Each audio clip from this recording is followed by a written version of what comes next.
Vocês sabem o que é isso aí? É o que fica lá no colégio farmando aura.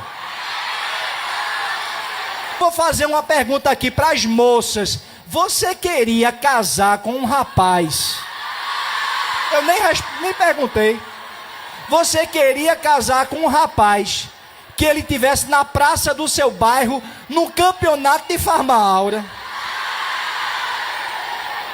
Misericórdia. Agora é os rapazes. Rapazes, você queria perder tempo com a menina de que ao invés de ela estar aprendendo a saber lidar com o lar, a estudar, tá lá a menina farmando aura, botando no Instagram. E pior, com a camisa do Dege.